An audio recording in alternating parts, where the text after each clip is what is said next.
Hello, everybody. We're in for a treat today. It is Pontification with a Pro, and I am so excited to introduce you to my friend. Many of you have, in the last couple of years, really made some connections with folks online that you haven't met in real life or you haven't seen in real life. This lady here, we became such dear friends, finally met in real life last summer, but it is just such a delight to have you here. So Marianne, I'm gonna let you introduce yourself and tell us just a little bit about what you're doing, then we'll dig into the interview. Sure. Hi, everyone. My name is Marianne Guinee, and as Dr. Roz said, yes, she and I had gotten to know each other quite well online, and we finally met in person once only, actually. Can you imagine? I know. So my background really is in corporate America as an executive. I've spent many years in all different things. I even worked in the public sector for a while, and now I own my own business because there's pros and cons of working for other people, and there's pros and cons to working for yourself. So I'm very grateful that Dr. Roz has given me this opportunity to talk on your podcast here to talk about college students and money. Outstanding. Thank you. Well, speaking of college students, this is what I ask all of my guests. Did you go to college? And can you talk a little bit, if you did, of your trajectory of, what that looked like? Did you take student loans? All of that. Do you mind sharing a little bit? Yeah, I'd be happy to share that. I am a little bit of the not your average person. Most people go right to college, a four-year college, when they get out of high school. I didn't. I was in a situation where right out of high school, I had to go get a full-time job. And I actually took 5 years at night to get my associate, which those of you know is a 2-year degree. And after 5 years at night working full time, I said, I am so done. I am not doing this anymore. And I walked away. And I was in corporate America for quite a long time. And I got to the point where people were saying, oh, love to promote you. You don't have a bachelor's degree. Oh, love to give you that job. You don't have a bachelor's degree. And after about the 10th time, I finally said, oh, you know what? I'm dreading this, but I'm going to have to go do this. And how am I going to do this? I have a full-time job. I have bills to pay. And I was living in Chicago. I decided that I was going to go to DePaul University. I looked all around at all kinds of different programs. And when I heard that I could do that in 2 years, it was going to cost me $20,000. I thought, I don't have $20,000. So I was very lucky. I had very good lines of credit. I had very good credit to begin with. I put down $20,000 on a credit card. And that's how I paid for 2 years. Now, I was working a full-time job. Wow. And I went to school 3 nights a week from 6 p.m. to 10 p.m. Wow. And one day on the weekend, either a Saturday or a Sunday for 8 hours. Plus I had homework. And I did that for 24 months. And my $20,000 I put on a credit card, it took me about 3 years to pay off because I was very frugal. And after I got my bachelor's degree, I was able to get a different job and I got a raise. So that helped me to do that. Yeah. But I had to work really hard. And honestly, I look back, I graduated from DePaul 25 years ago. I graduated in 1997, and this is 2022, right? Can't believe it's that long ago. But I've kept that work ethic for almost the rest of my life. And, when you've been an executive in corporate America and you've been a regular old employee and you've been a small business owner, it all comes into play. You really have to be able to do that. So I wish that I had known back then that there were other options. I wish I had time for other options, but those are all things that you got to take into consideration when it comes to how much money you're going to spend and whose money you're spending. Exactly. And, as you said, you might not have known what was out there, but the time is spent. The time is either spent on the front end, looking for jobs, looking for scholarships, looking for grants, looking for ways to make money, which we're going to talk about that in just a minute, or it's spent on the back end after you graduate, working to pay it off. So either way, the time is there. You just get to choose where you allocate it and where your resources and your energies go. And so thank you so much for sharing that story with us, because we talk so much about the interconnectedness G.R.I.T, the I is interconnected in all of my programs. And that interconnected piece, that understanding that these habits that you all are developing, it does pay off in countless ways. And this is one example of that. So thank you for that, Marianne. So I also know that you have some opportunities where folks can make some extra income. There's one of the scholarships that I just highlighted that is the 2022 Side Hustling Scholarship. And so they talk about their side hustle and what that means to them, and et cetera, et cetera. And so I'm interviewing folks who may or may not have opportunities that may slide into that. So with that, Marianne, I'm going to turn it over to you and let you tell us about that opportunity. Well, let's talk about that for a minute, because there's a couple different ways you make money, right? So some parents might be wanting to make some extra money. They may have full-time jobs, but they may know, I really need extra money to put away, right? Whether that's $500, $1,000. And there may be college students who are, 18 and older now, saying, I want to do something. There's tons of ways to make money. Truthfully, there is no lack of ways to make money out there. There's lack of knowledge. And that's why people normally go, oh, don't ever do X, right? So, for some people, when they go to college, they may working at that McDonald's or that Costco or something might be a great way for them to do it. There's things you have to consider. And I would always tell you that if you ask the right questions for success, you will have the right answers. Love it. Love it. And part of that is, what is the job that you're looking at, right? What are the hours? What are the duties?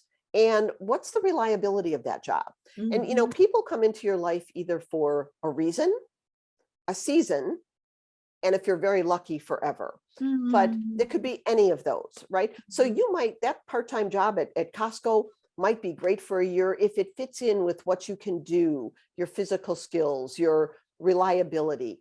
But remember, anytime you do go work for someone else, like a job like that, you do have to have in your mind, what happens if I get fired? What happens if I get laid off? Because those are always things that are going to happen. So keep that in your mind. Now, there's also going to be opportunities that you're going to see where people are going to come to you with a commission-based opportunity. Now, if anyone ever tells you everyone is your customer and just go try to sell the widget, I don't care what it is, to everybody, run really, really far away, because that is not a good opportunity at all. And unfortunately, some people will tell you the wrong things, okay? If you're going to do a commission-based job, there's things that you need to think about, like who actually is the right customer for this, right? What is the price point of what I'm going to try and sell? Is it a one and done, or is this going to be a repeat? And what is the backbone of that? Because some people are going to come to you and say, see this $2,000 check? You could have this $2,000 check too. That doesn't mean they actually made $2,000. There are companies out there where if you spend $4,000, you'll get $2,000 back, right? Or if you spend $1,000, you'll make $2,000. Well, those are not good options, right? So if you're going to do something on a commission basis, always ask the person to see their business report. That is not a check. A business report shows, where did that money actually come from? How reliable is that money? Is that money coming in monthly? You need to really think about where your time and effort is going to be, because there's things out there that it's a one and done. And if you have to constantly look for new customers, that means you start every month at zero. Well, how do you know how much time and effort you're going to put in? And if you're putting in 2 hours and you're going to make $5 on it, this is not a good option for you to have. You need to really think about what's in part of that. So, and if it's a short-term thing or if it's a long-term thing, there are opportunities out there where people can really start making some money that they could continue to do part-time, that same job, that same company for the rest of their life, and actually have reliable income coming in. Wow. And there's things that you can start that, and 6 months from now, you're going to be going, I'm $10,000 in the hole. This was not good. This is not a job.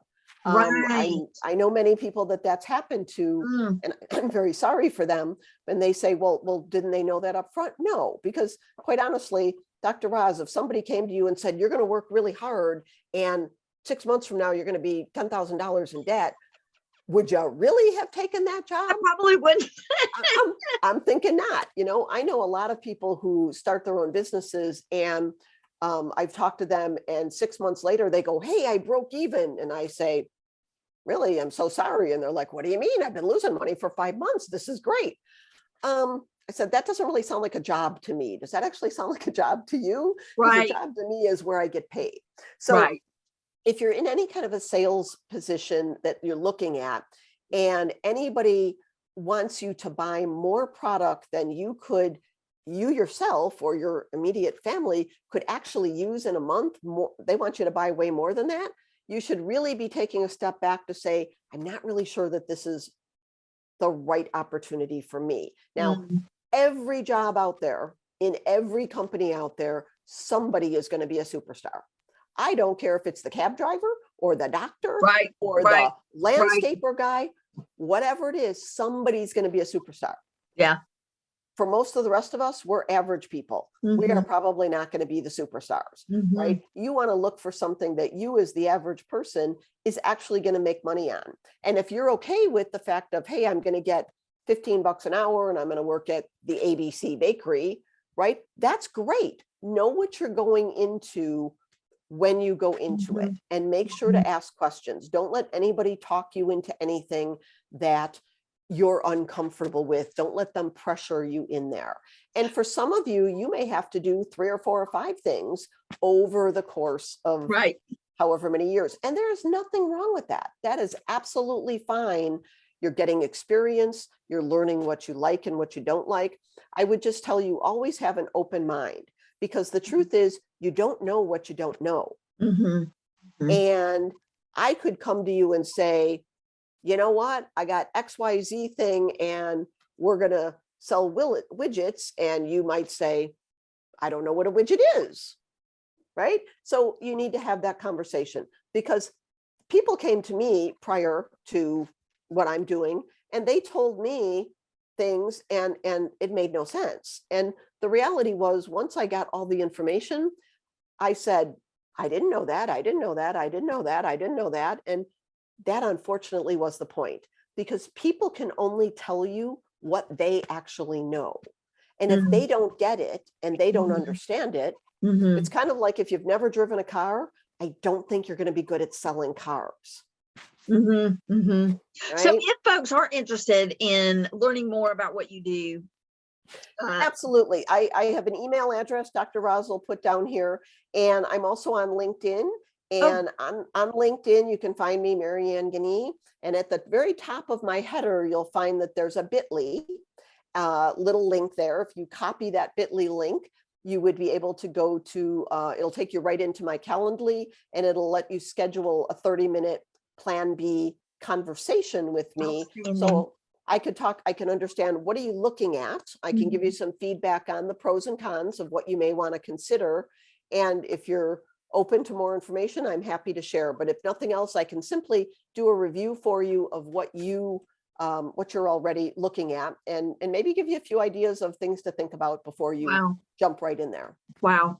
What a phenomenal offer. Thank you. Thank you. Thank you. Thank you. And I do want to reiterate to you all that what she mentioned was, it is a great opportunity perhaps for the college student, but also for the parents and actually the educators that are on here. So we have some educators that are using this debt-free degree system where they're teaching their students.